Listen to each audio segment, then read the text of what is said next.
Hello students, welcome to Vedantic YouTube channel. तो कैसे हैं आप लोग। जैसा कि आप सभी जानते हैं, पिछली वीडियो में हमने मोल कॉन्सेप्ट पार्ट 1 में बेसिक चीजें जानी, जैसे what is mole.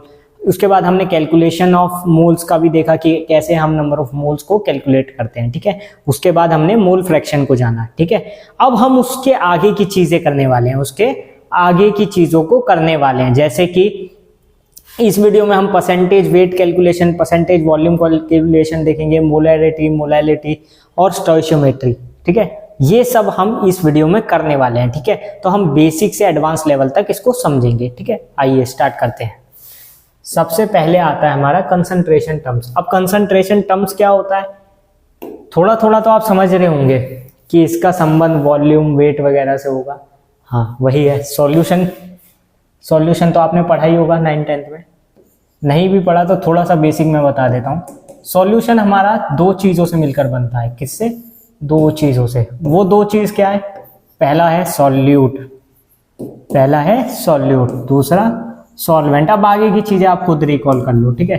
First is solute, second is solvent. इन दोनों से मिलकर बनता है, ठीक है। तो हमें पहले सॉल्यूट देखना है, फिर सॉल्वेंट देखना है और उसके बाद सॉल्यूशन। या फिर हमें वेट निकालना होता है कभी भी, तो हम कैसे निकालते हैं? अगर मुझे वेट ऑफ सॉल्यूशन निकालना हो, समझो, तो क्या होता है हमारे पास हमेशा wait of solute upon plus wait of solvent, यही होता है ना, ठीक है ना। तो सॉल्यूशन मिलके किससे बनता है? सॉल्यूट प्लस सॉल्वेंट से, ठीक है। अब आइए इसके कुछ क्वेश्चंस करने से पहले कुछ फॉर्मूले लिखना बहुत जरूरी है, ठीक है। मूल कॉन्सेप्ट में बेसिकली इसका यूज होता है परसेंटेज वेट वाले में, और कुछ हम पार्ट्स पर मिलियन, पार्ट्स पर बिलियन का भी एक पार्ट देखेंगे।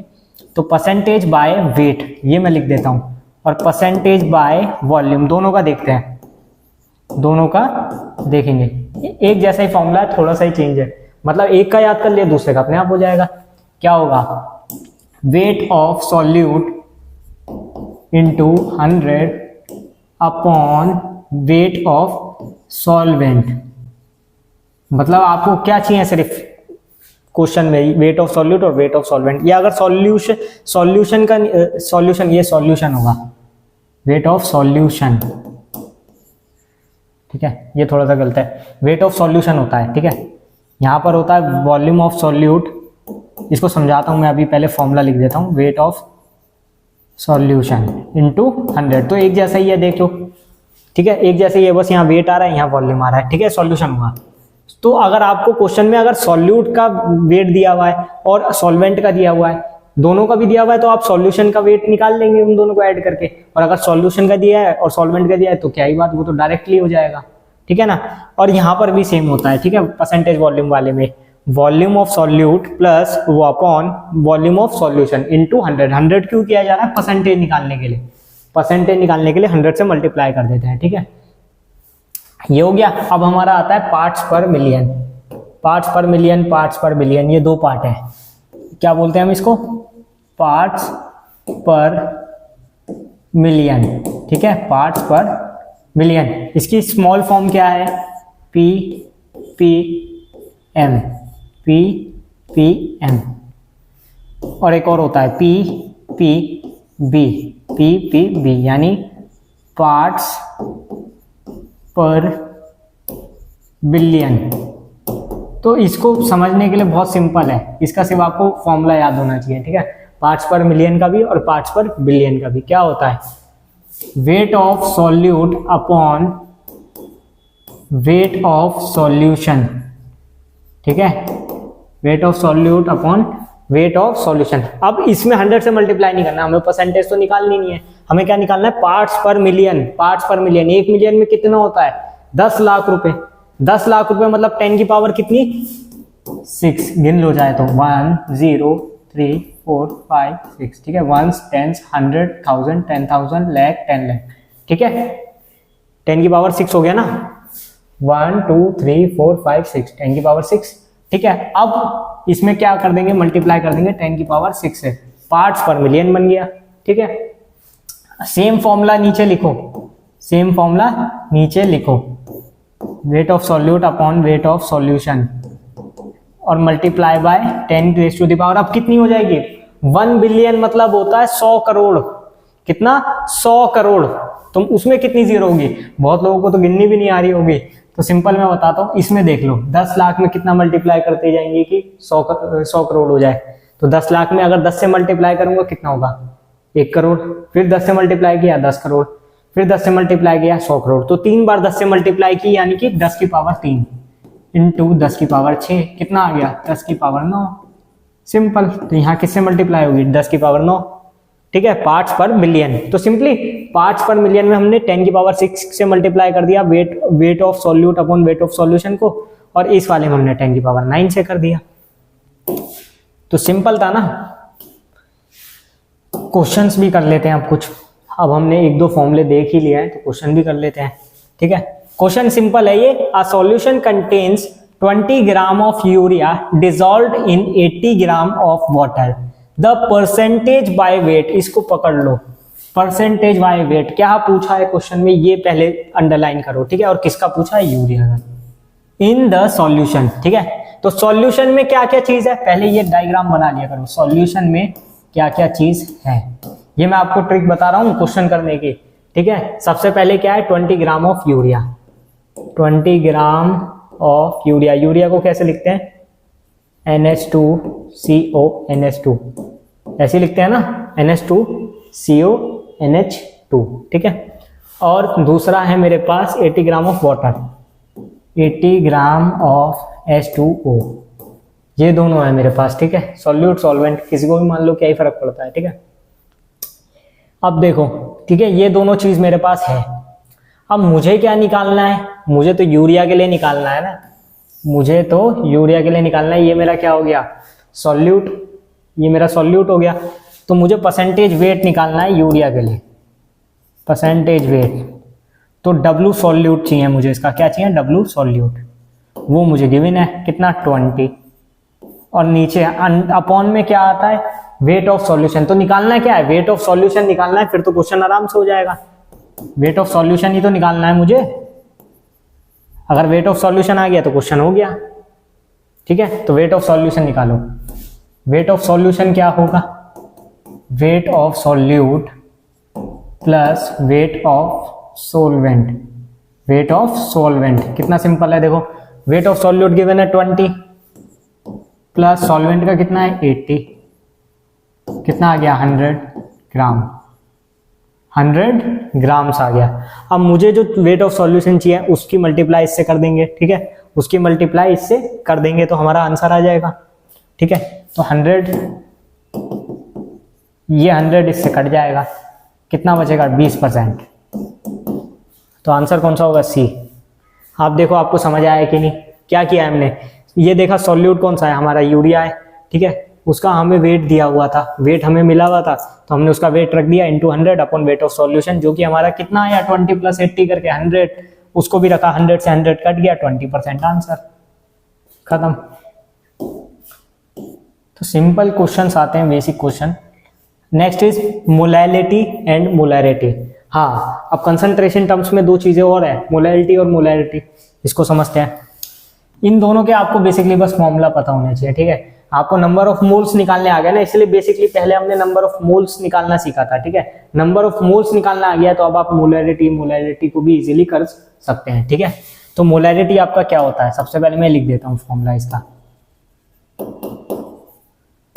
तो number of moles present in 1 litre of solution, इस टाइप से भी बोलते हैं इसको। तो number of moles of solute, number of moles of solute divided by volume of solution in litre, किस में होना चाहिए, लीटर में होना चाहिए, ठीक है। ये इसका स्टैंडर्ड हमने डिसाइड कर रखा है कि ये लीटर में ही रखना है। मोलैलिटी के केस में थोड़ा सा चेंज है, ठीक है, मोलैलिटी के केस में थोड़ा सा चेंज है, ये तो सेम है number of moles of solute, ये तो हम ऐसा का ऐसा एज इट इज, इसको बिल्कुल नहीं छेड़ेंगे। Number of moles of solute, ये जैसा है इसको ऐसे ही उठा के रख देंगे, ठीक है। इससे हमें कोई छेड़छाड़ नहीं करनी है, छेड़छाड़ क्या करनी है नीचे, नीचे जैसे यहाँ क्या आता मोलैरिटी में number of solution, volume of solution, यहाँ पर वॉल्यूम नहीं लेंगे, यहाँ पर लेंगे वेट, क्या लेंगे weight, weight of solvent in किस में लेना है, इन केजी। ठीक है, तो हमें सिर्फ कहाँ चेंज करना है, यहाँ पर नीचे चेंज करना है ना। ठीक है, तो ये आपको याद रखना है।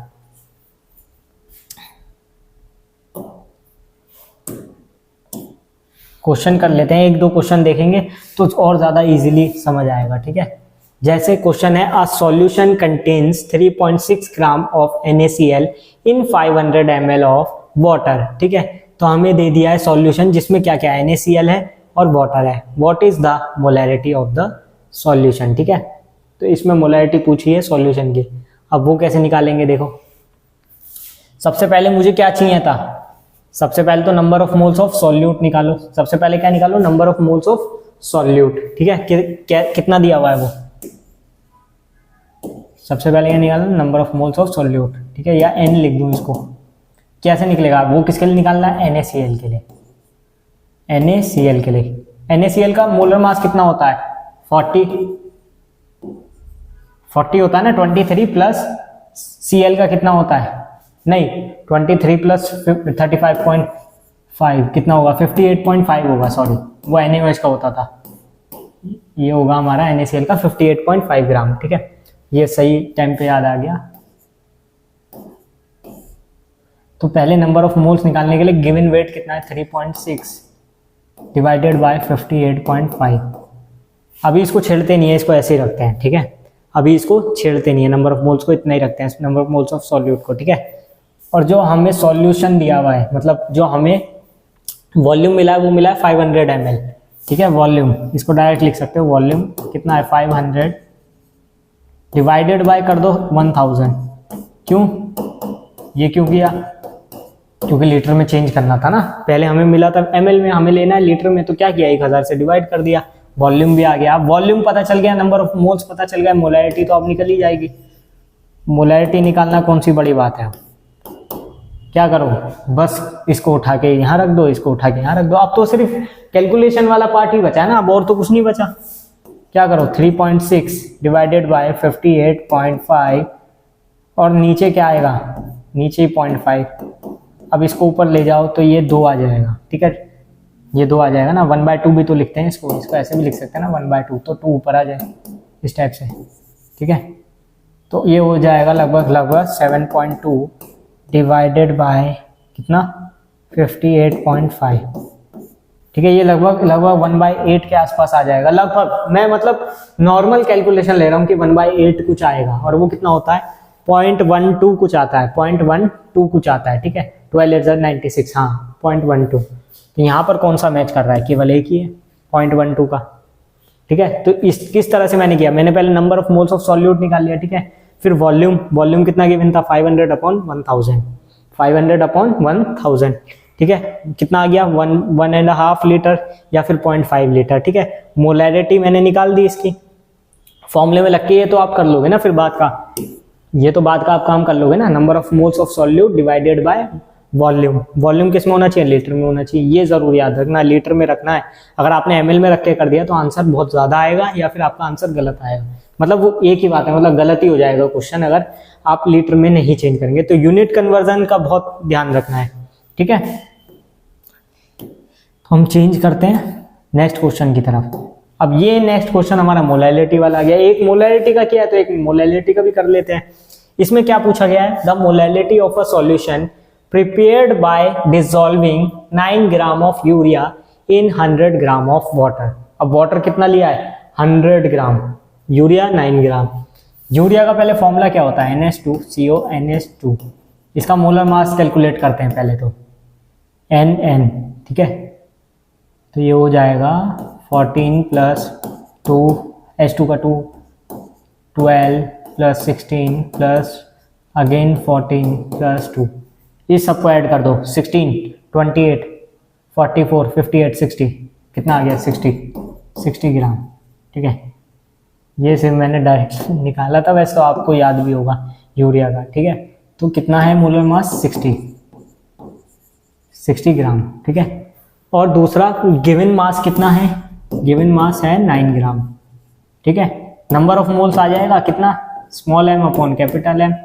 ये तो हमने पढ़ लिया ना, नंबर ऑफ मोल्स निकालने वाला, इसमें तो अब आप गलती कर ही नहीं सकते। 3 से इसको काट देंगे, 3 से काट देंगे कितना 20, 3 डिवाइडेड बाय 20, ठीक है।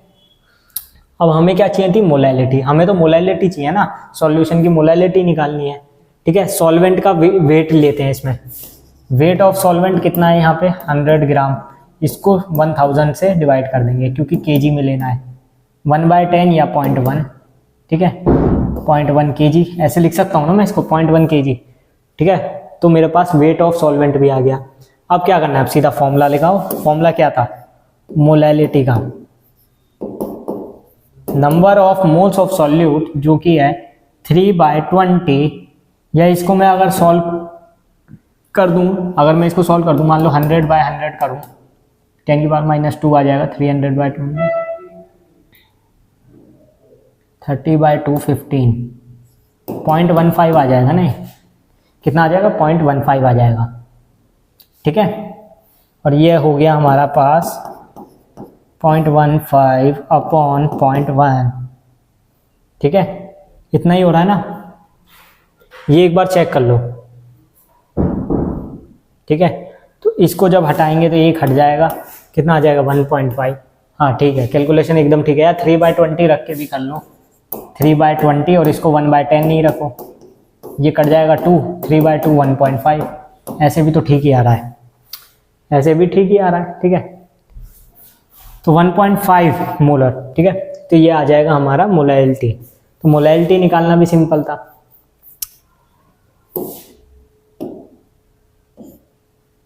नेक्स्ट, अब जो मेन टॉपिक है stoichiometry.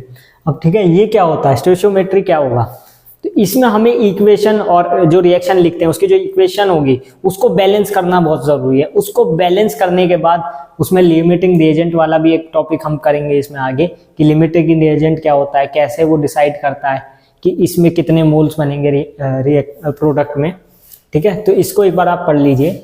It is the branch of chemistry that deals with the calculation of reactants and products in chemical reactions. It is based on the concept of conservation of mass. It is based on conservation of mass, मतलब कि same, मतलब equation को balance करके रखना है, ठीक है। Which states that the mass of the products of a chemical reaction is equal to the mass of the reactants. Balance करना है बेसिकली। जैसे कोई भी एक रिएक्शन ले लेते हैं हम, ठीक है, रिएक्शन है जैसे A + 2A + B, it gives us A to B, मतलब मान लिया है मैंने सिंपली कोई भी रिएक्शन लिख दिया, कोई प्रोडक्ट, इसको छोड़ो, कोई ऐसे C बन रहा है प्रोडक्ट, A to B को C मान लेते हैं, कोई प्रोडक्ट बन रहा है, तो मुझे क्या देखना है, इसके गिवन मोल मान लो मुझे दिया है 4 मोल, ठीक है, और इसका मुझे दिया है 3 मोल, ठीक है। अभी आपको जिसके भी मोल्स कम आते हैं, ठीक है, मोल्स अपॉन कोफिशिएंट कर देते हैं, जो भी कोफिशिएंट, मोल से कोफिशिएंट को डिवाइड करने के बाद जिसकी वैल्यू कम होती है वो हमारा लिमिटिंग रिएजेंट होता है। अभी आपको लग रहा होगा ये लिमिटिंग है, 3 मोल है, लेकिन नहीं, 4 से डिवाइड भी तो करेंगे इसके कोफिशिएंट को। ये कोफिशिएंट आ गया 2, ठीक है, यहाँ पर आया 3, तो अब कौन सा ज्यादा कम है, कौन सा ज्यादा है, कौन सा कम है, ये ज्यादा है, ये कम है, ये ज्यादा है, ये कम है, तो ये हमारा लिमिटिंग रिएजेंट होगा। कौन सा, ए पार्ट, ये लिमिटिंग रिएजेंट होगा, ठीक है। कैसे निकालना है, जो भी मोल्स गिवन हो, moles divided by coefficient, coefficient of it, ठीक है, ये आप कर देना, आपका निकल जाएगा। अब ये जो हमारा लिमिटिंग रिएजेंट आ गया है, ये ही डिसाइड करेगा कि इसके कितने मोल्स बनेंगे। कैसे डिसाइड करेगा, उसके लिए हमें क्वेश्चंस देखने होंगे, क्योंकि विदाउट क्वेश्चन ये समझ नहीं आएगा। ये बहुत सिंपल रिएक्शन है, अगर आप इसको क्वेश्चंस के थ्रू समझेंगे, इसमें से क्वेश्चंस आते हैं, ठीक है, इसमें से क्वेश्चंस जरूर आते हैं। जैसे ये वाला क्वेश्चन है, in the reaction 4Fe + 3O2 gives us 2Fe2O3. If 8 gram of iron reacts with excess oxygen, what is the mass of iron 3 oxide formed? ये अच्छा क्वेश्चन है वैसे, ठीक है। ये रिएक्शन को देखो, 4Fe + 3O2, it gives us 2Fe2O3, यही, ठीक है।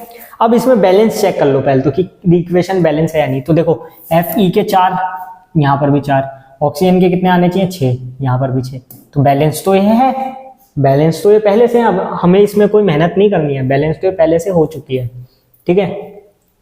अब हमें आयरन का दिए हुए हैं 8 ग्राम, मास दिया है मुझे आयरन का, नंबर ऑफ मोल्स में इसके निकाल दूंगा 8 upon molar mass of iron. Iron का मोलर मास होता है 56, कितना आ गया 1/7, 1/7, ठीक है।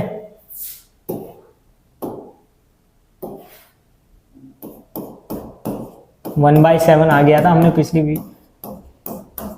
पिछली स्लाइड में देख लिया था, ठीक है।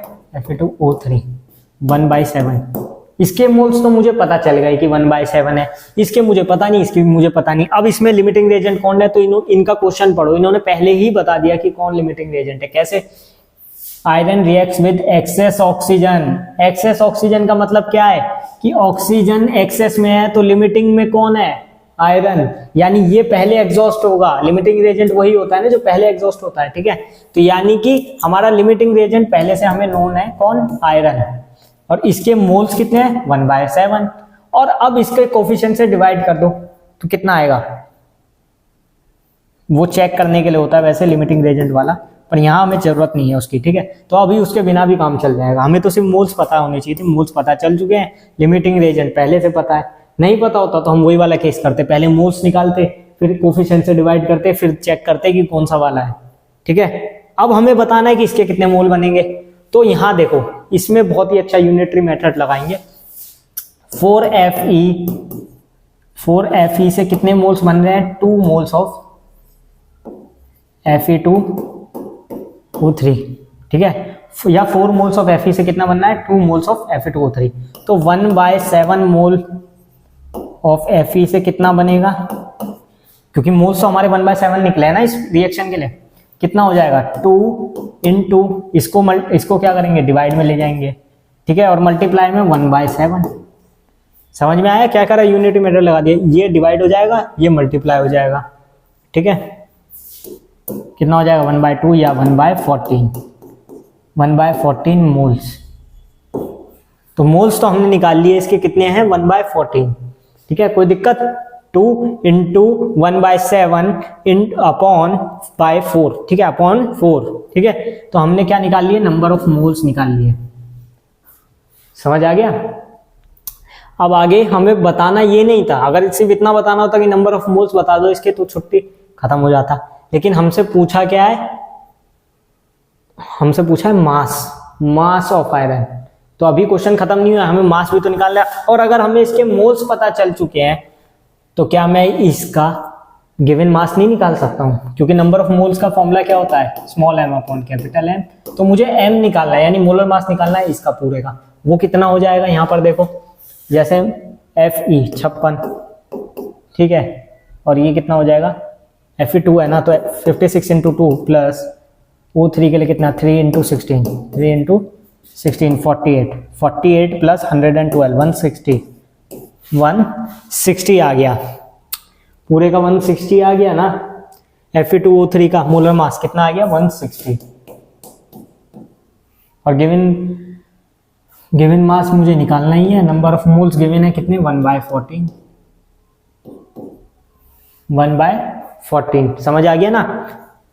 Given mass upon molar mass equals to number of moles, जो कि है 1/14। अब मुझे निकालना क्या है, मास निकालना है, तो वो हो जाएगा 116/14। इसको सॉल्व कर लो, कितना आ गया 14 1 14 2 0 1 1, तो 1 पॉइंट समथिंग कुछ आएगा, 1.5 कुछ आ जाएगा, 1.5 कुछ आ जाएगा, ठीक है। अब इसको जब हम सॉल्व करेंगे तो हमारे पास क्या आ जाएगा 12 ग्राम, राउंड ऑफ कर लिया मैंने, 11.5 कुछ आ रहा था, तो सबसे जो इसके नियरेस्ट है वो 12 ग्राम है, ठीक है। तो इसका आंसर क्या होगा 12।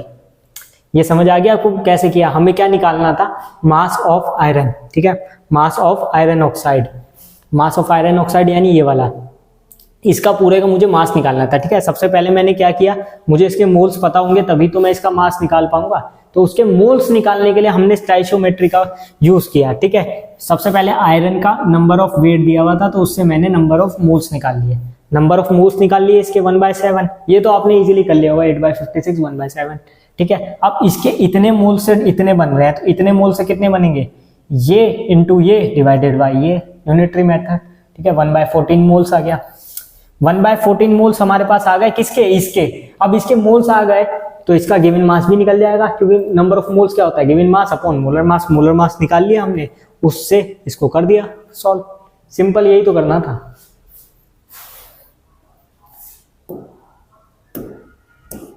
तो आई होप आपको ये सब समझ आया होगा। ये इजी टॉपिक्स थे, और इसमें कुछ और इजी टॉपिक्स है, जैसे कुछ आपके रूल्स है पढ़ने के लिए, जैसे कि law of conservation of mass है, law of definite proportion, multiple proportion, वो आप बुक में से पढ़ लेना, इजी है। आप बुक में से पढ़ोगे, 2 बार पढ़ोगे, आपको खुद ही समझ आ जाएगा। यहाँ पर बेसिकली मेरा जो मोटिव है वो आपको न्यूमेरिकल समझाने का है, क्योंकि न्यूमेरिकल से ही क्वेश्चंस आपके आते हैं ज्यादातर। तो उसकी मैंने प्रैक्टिस भी करवाई, हर एक टॉपिक पे मैंने एक क्वेश्चन करवाया है। अगर आपको लगता है कि ऐसी ही और वीडियोस मुझे बनाना चाहिए तो आप कमेंट करके बताइए, और अगर आपको वीडियो अच्छी लगी तो लाइक शेयर कमेंट जरूर कीजिए और हमें सपोर्ट करते रहिए। Thank you.